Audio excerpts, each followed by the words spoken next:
Madame la ministre, mesdames, messieurs les parlementaires, mesdames, messieurs, chers amis écologistes, socialistes, radicaux de gauche et tant d'autres, chers amis du logement, c'est avec humilité et lucidité que je me présente aujourd'hui devant vous pour prendre cette responsabilité du ministère du Logement et de l'Habitat durable.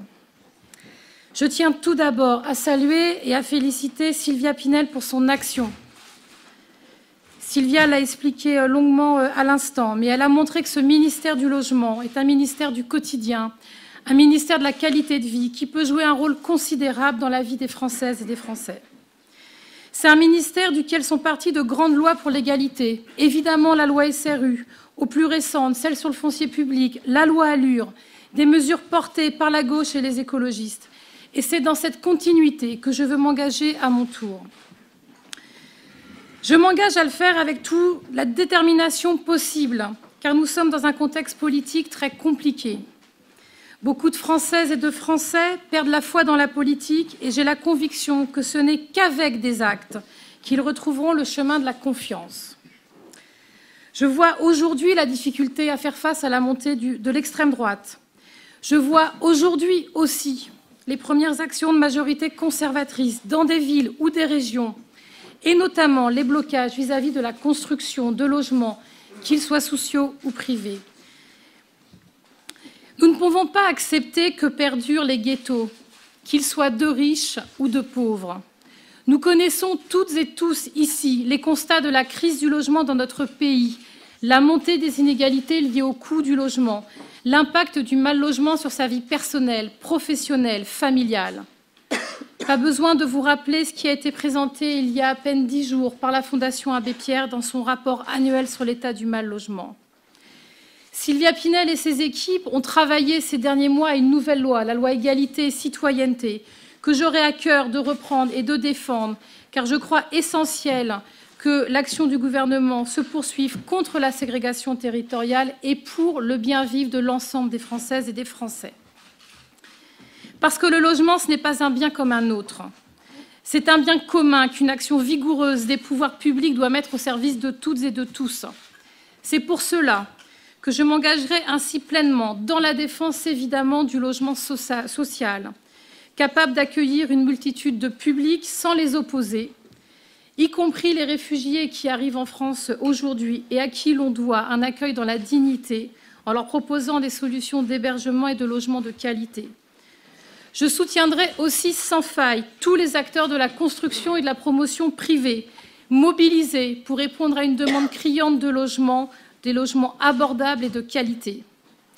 J'irai également rapidement dans tous les territoires sous tension pour discuter d'une part avec l'ensemble des élus mobilisés pour le logement, mais aussi pour travailler avec les acteurs locaux à la question évidemment de l'encadrement des loyers là où nous en avons besoin. J'accompagnerai aussi avec force la mobilisation pour la rénovation énergétique des logements. Car vous savez, et je l'ai dit souvent dans mes anciennes fonctions, rénover un logement, c'est à la fois bon pour la planète, c'est bon pour l'emploi et c'est bon pour le pouvoir d'achat des ménages. Le président de la République l'a rappelé hier soir. La mise en œuvre de l'accord de la COP21 est une priorité de l'action gouvernementale. Le logement et les bâtiments sont des postes importants d'émissions de gaz à effet de serre. Et c'est pour cela que le chantier de la rénovation illustre parfaitement comment on peut à la fois lutter contre le réchauffement climatique et améliorer la qualité de vie dans les territoires. Je sais que les professionnels du bâtiment sont prêts à aller plus loin sur ce sujet, à développer fortement cette activité. Et c'est notre rôle, à nous, membres de ce gouvernement, de les accompagner.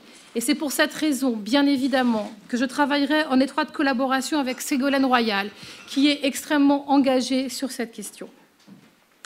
J'axerai aussi mon action sur la construction d'habitats durables, c'est-à-dire la possibilité de créer des lieux de vie respectueux de l'environnement, soucieux de maintenir un équilibre entre les besoins de logement et la préservation des espaces naturels, en luttant contre l'étalement urbain. Le renouvellement urbain est aussi une chance pour l'amélioration de la qualité de vie dans notre pays et pour redessiner les villes de demain.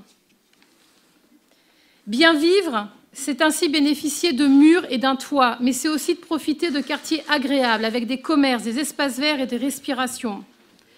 C'est pour cela que je m'attacherai ainsi à remettre autant que possible de la nature en ville et travaillerai à faire entrer en France une nouvelle ère de l'urbanité, forte de villes intelligentes où l'on peut évoluer et respirer en toute sécurité.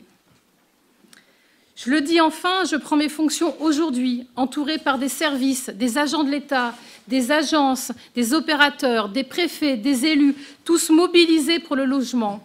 Je connais leurs exigences et je connais aussi leur dévouement pour sortir notre pays de ses difficultés.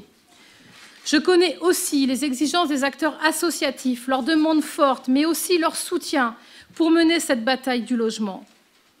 Je m'appuierai ainsi sur tout le monde, toute la diversité des acteurs du logement, de l'habitat, de l'urbanisme, pour répondre à la confiance dont m'a honoré le Président de la République et le Premier ministre. Agir pour le vivre ensemble et le bien vivre, voilà le cœur de ma mission. L'impératif d'égalité et l'invention de villes durables et agréables seront les deux grands piliers de mon action d'ici la fin du quinquennat. C'est dans cette optique que j'irai chercher avec toute mon énergie des résultats. Car c'est la recherche de résultats et dans l'action que j'ai toujours inscrit mon engagement politique, quelles que soient les formes qu'il a pu prendre par le passé. Je demeure plus que jamais une femme d'action. Et c'est uniquement sur les actes que se concentrera désormais mon action politique au sein du gouvernement. Parce que tant qu'il y aura des batailles à mener, il y aura aussi des victoires à gagner. Et je pense que cela est le cas jusqu'au dernier jour de ce quinquennat.